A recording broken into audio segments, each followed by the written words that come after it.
About a year ago, I was able to acquire one of my childhood dream cars, this 2012 Bugatti Veyron Grand Sport, and I have been loving it. I've put about 5,000 miles on it, and right now it is looking its very best, covered in dirt, covered in bugs, because over the weekend I drove it about 700 miles for the Smile a Wow rally. We gave a bunch of cancer patients rides in interesting cars, and the car performed beautifully. It is such a great road car, a great road trip car, apart from not anywhere to put anything that you'd want to pack.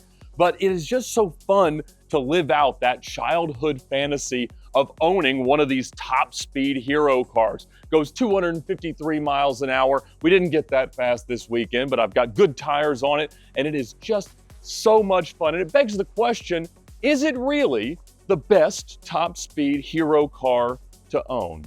And I think the answer is very much no. But we're about to learn more because Pedro is here from the Revs Institute. Thank you for having us. It's in my driveway.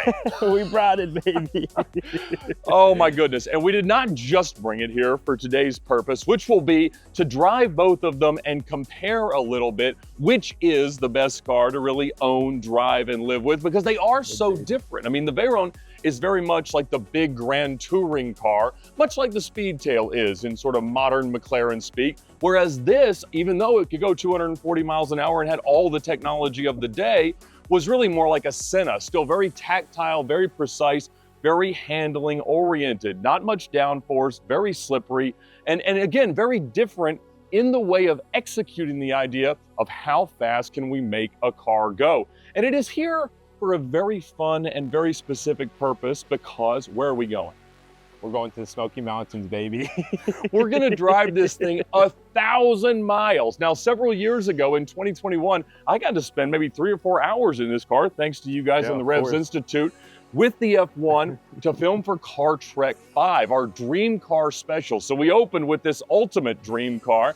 As I drove the Mercy, Tyler had his SLS, and Freddie had his DBS. But now we are going on the White Label Events McLaren F1 Owners Rally. But before we do that, even though there is no other car I'd rather be in for this trip, we're gonna ask that question of which one would be the best road trip car, even though we're definitely taking that.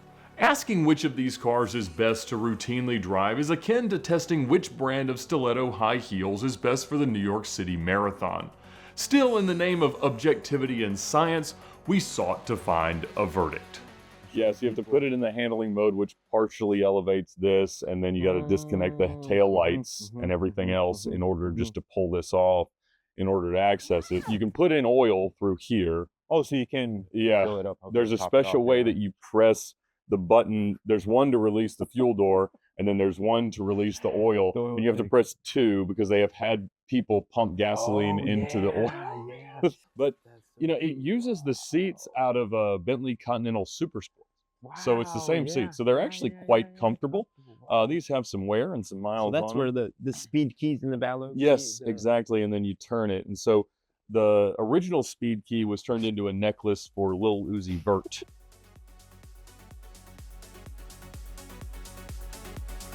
Is that the only 12-volt battery? Yep. Wow. Just changed it 2 years ago, so should be okay. That's crazy. So if we jump it, we got to do it there? Yep. Right there, yep. Okay. Which we don't put. And nothing, that's a beautiful thing. So there's nothing electronic that has to happen in order to get to that point. No, it's just really easy to access it. They decided that was not the approach they would take with more modern McLarens. Yeah, I know. Yeah, we need all the electricity to give it electricity. Oh, goodness. Look at that. So cool. It is so cool.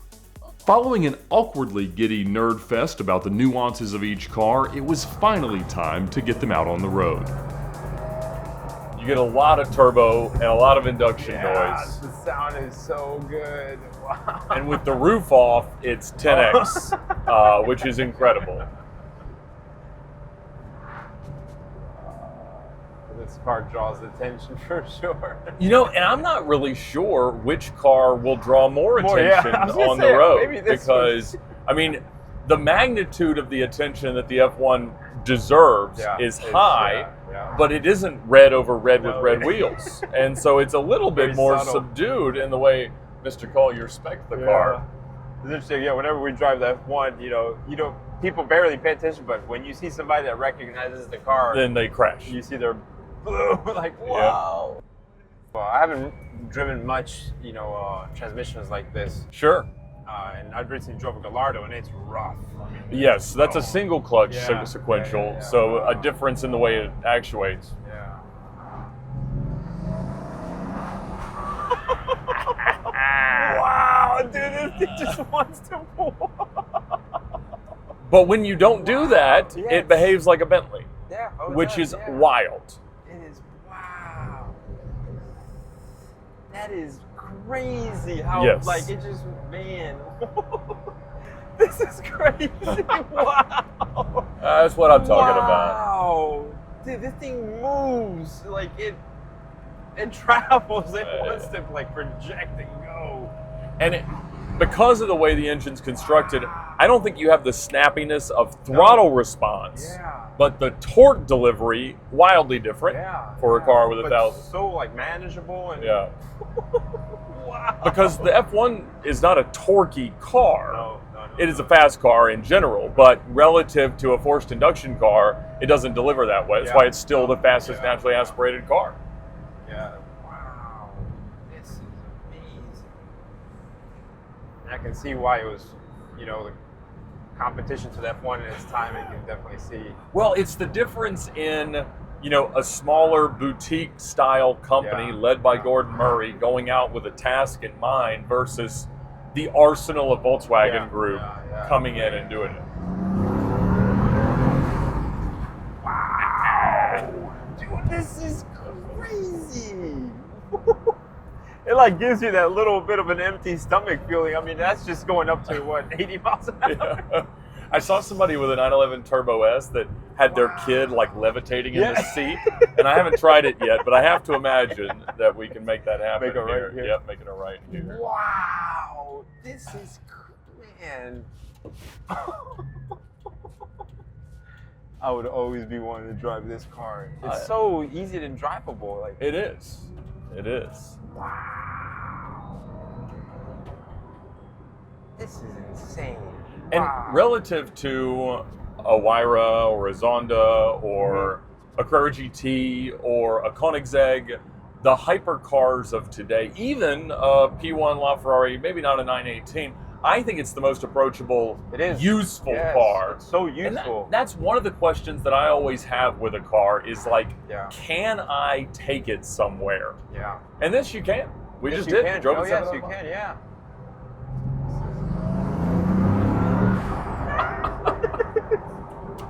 It is just Dude, like it is insane. Wow. But you feel like it gives me the secureness to do that. There's some cars where you, It's like planted. F1. Yes. F1, you do that, and you're, man, be careful. Yeah, 'cause be ready to move. it's gonna snap. Something's gonna be. It's very unpredictable. This is extremely predictable. Wow. This is wicked, man. What? And it is heavy. It's almost 5,000 pounds. Yeah. So that sort of went with the territory of maintaining the idea of all-wheel drive and having a giant engine and all the cooling that it requires. And so it is not that immediacy in terms of change of direction that you get out of a smaller car like an F1 or a mid-engine Ferrari, whatever the case may be. But, it still does everything you ask it to from a grip perspective. Yeah. Oh, yeah. And I think because of that weight and, the all-wheel drive, the size of the car, it gives you that secureness, and it feels so stable and so planted to the road, and just it feels like a normal, very high performance car. But wow, I'm glad you like it. This car is insane, man. This is wicked. This might be the most insane post-war car I've ever driven. There we go. That's high praise. Although you spend most of your time in pre-war cars, let's be honest. Wow, this is, you know what, the size-wise, it almost feels, and this is crazy to say, it has a sense of the 917. Because this 917 is planted like that. When you accelerate it, it's planted to the ground. It's not, obviously there's no traction control, but it gives me that somewhat of a similar sensation, the size of it, the secureness it has to the road, the steering response, even though this 917 doesn't have any power steering. Of course, yeah. It feels very similar because of, the track width maybe of the Sure. 917 that gives me that. Man, this is wicked. Wow, I can see Well, why and you got the high fenders that feels Yeah, more yeah. like you're down in the tub of a Yeah. race car, Yeah. whereas with the F1, it feels like you just strapped it to your back Oh, and you're yeah, just you're- in the rocket yeah, ship. yeah. So it's Yeah, wild yeah. how different they are, They are, engineered just a decade apart. And I think that's what's most Yeah. novel as we evaluate this kind of idea. And look, neither car takes away from the other car, I No, think. yeah, no, it I doesn't, think no. that, there's nothing that is more of the 90s and of the magnitude of engineering and achievement that the Yeah. F1 is. And then this was just all the king's horses Yeah. and all the king's men trying to do it themselves. What's nice about this car too, we were saying it's more approachable. Like the F1, it still happens to me every time I drive it. I'm so starstruck. It's like I'm speechless. I'm kind of holding my breath the whole time. You're tense. I think a lot has to be, obviously we're conscious of the value that car has, and the clutch also. You're always careful with the clutch. This you can just get in it and have a conversation with it. You're not stuttering, looking for words. You're just that F1. You're like, oh, you're joking. It's like Very true.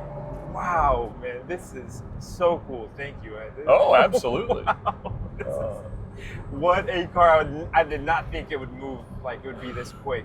Well, and I'm keen to see how your perspective on the F1 changes after putting this many miles, because you've never taken it this far. No one's taken it this far. No, never. In the last 20 years. Yeah. And so this is going to be a very, very fun week.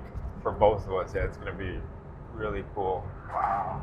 Having heard Pedro's thoughts on the Veyron, it was time for me to put some real miles on the F1. Because I was going to ask you, how does it feel to be in the center? Being in the center is so wildly different than being there, but it's also so immediately natural. Mm-hmm. It feels like the car is everywhere around you rather than you've got your position within the car. Yeah. And so it makes you feel so much more engaged, as does the lack of power steering and the directness of the feel and everything like that. And how snappy the throttle is just nuts. I mean, it is a very, very fast car, but I wouldn't say it's like radically different than an LP640 in terms of acceleration in gear right now. But at the same time, like, it is just itching to go fast. Oh yeah, it wants to go. One thing I love about the Veyron is how pleasant it is to just drive anywhere, regardless of pace. And I would say that this is not exactly that, in that you could certainly, you have to mean to go somewhere in it. Just with the warm-up procedure and the way that you need to address the car. It's not that you couldn't take it to go get coffee or take the kids to school, but it is not as approachable as they've made hypercars today. But man, it feels special. Good. It's an experience for sure. Yes. It's an experience. Something that Gordon Murray always kind of focused on. The F1 is how you're symmetrical, your feet, the throttle, everything is right in the center, which is unique. Oh my goodness. And the directness of the manual transmission, again, the immediacy of the throttle response, the way the car just acts it's perfect. Being a 90s car, the electronics are a little iffy, the air conditioning doesn't work, that kind of stuff is fine. But you always wonder, is this the hero that you should not meet? And in reality, it's brilliant. It is really good enough to not interfere with the significance that simply goes with the car. Even I'm watching you from here, and it looks fairly comfortable. I mean, it's not bad at all. It doesn't look bad. It looks like your knees are pretty. I remember how hard it was to get out, so we'll see how that is. But and with the windows open, it's not crazy. The last time we drove it, it was March at Amelia Island, and it was very warm. Yeah. This is hot, but it's not miserable. Yeah, for sure. But when you think about the two top speed king hypercars, as to which one you might like to live with long term, it's tough. They both have some great merit to them. If the Bugatti were my only car, I would miss the manual transmission. I would miss the snappy, naturally aspirated throttle response. Yeah. here, I would eventually, I think, crave more low-end pace. And I would generally probably feel like it's a little too high-strung to drive everywhere I might want to. But I wouldn't say no. Y'all want to toss keys? Never say never. That's it, you know. Bugatti, museum status. Justin Bieber didn't own this car. Yeah. How do the brakes feel? Not as good. Yeah, in comparison with like your Bugatti, it's yeah. In comparison with any 2000s car with ceramic brakes, it's not as good. No. They are good. They're better than my Diablo, which has Brembo brakes from the same era, but it weighs enough more that that's probably the difference. They're probably quite similar. I mean, an SC30 used the same rotors and brakes as this car. So there are a lot of similarities in terms of the way you interact with it and the way the car feels to a Diablo. It feels 10 times as engineered as a Diablo, in the same way that a Bugatti feels 10 times as engineered as an R8. You know, it's like there are some familial similarities in the general strategy of building a supercar, but it goes so much further here. Was that your first time driving a Bugatti? First, post-war, yeah. Okay. Interesting caveat to need to offer. Yeah, that was my first time, and I mean, what threw me off right away is how quick it was. You see the car, it's kind of deceiving that a big car like that can move and be so, like, it feels light once it's going, and it's just snappy and quick, and it just projects itself to where it wants to be. Oh, yes. That really surprised me, and you know, in comparison to this, the steering wheel, you know, obviously you have the assist in your steering, so it's a little easier to. It is, yeah. Although the turning radius, I think, is better on this thing. Yeah. Bugatti's a thing. It's a bug. Yep, I tried to give it some throttle. It said, I didn't want that. That's not how we do this. Because it is such a high release when it begins to participate. But you're right that the Veyron is really like a fast forward button for roads. Yeah. That it's just there. However much room you think you have, you needed more because it wants to go. But it has a duality of personality that I'm not sure this car has. Like, it'll be interesting to find out as we drive this car, as far as we get to this week. Yeah. At what point do you like relax in it and let it just feel like, well, this is the car I'm taking to places today? Yeah. Because it's always ready to go. It's not like just inch around and do anything and drive in traffic, for sure. But we're going places. We're going. We're doing it. Oh my goodness, it is so good. I think to me just the sound. To me, the hardest thing to get used to the car is like, it's kind of like having a conversation with the most famous person you ever wanted to. It's a constant starstruck moment almost, where you're constantly tensed up, you know, trying to see, making sure you're not gonna do anything harmful to the car and being very cautious. But I feel like in a different car, you can relax immediately. You have that more of a relaxing moment, and you can talk to the car. This is, you're stuttering, trying to find words to say. It's a little bit different, but I'm sure with time, you know, we have 1,000 miles ahead of us. Hopefully there is a magnitude of the journey that is never lost on you. And I'll say that even the difference between driving like a Lamborghini Murcielago and a Veyron, you have this sensation when you finish something. Like, I go to a show and I make it home, or I go on a rally and I make it home, or I go on a road trip and I reach that destination.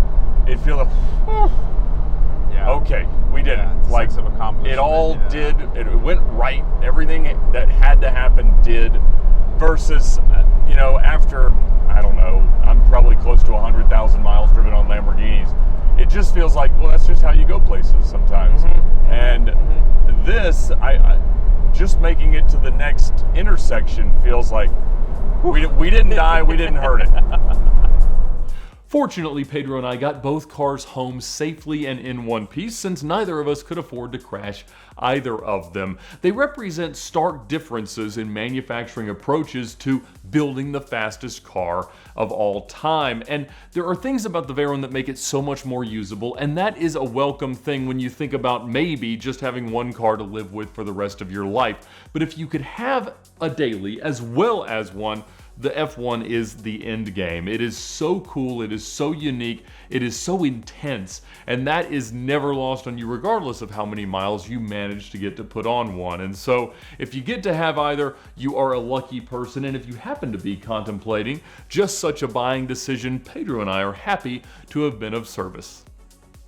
Now, today's video is made possible by Premier Financial Services, and they are honestly my only hope to own any of my dream cars, and maybe one day to even have one of these. They've had several McLaren F1s on the books over the years, an endless number of significant vintage and modern sports cars, supercars, exotic cars, and collectible cars. And so whatever you're dreaming about owning now or in the future, get in touch with the team at Premier Financial Services to learn more about how their financing programs give you so much more buying power than you could possibly imagine. Maybe not quite this much for me, but again, there's always a chance to dream. So check out Premier Financial Services at the link in the description below. Their simple lease allows you to capitalize on all the benefits of traditional automotive financing, like the ability to accumulate equity, trade in and out at any time, and always know exactly where you stand, thanks to the amortization table that they provide you with every single quote. It also gives you the benefits of leasing, like better tax treatment, lower sales taxes up front, and other things that we just love about their structure. So check them out, talk to their team. The customer service is amazing, and they'll help you make it easier than you could possibly imagine to own and drive your dream car.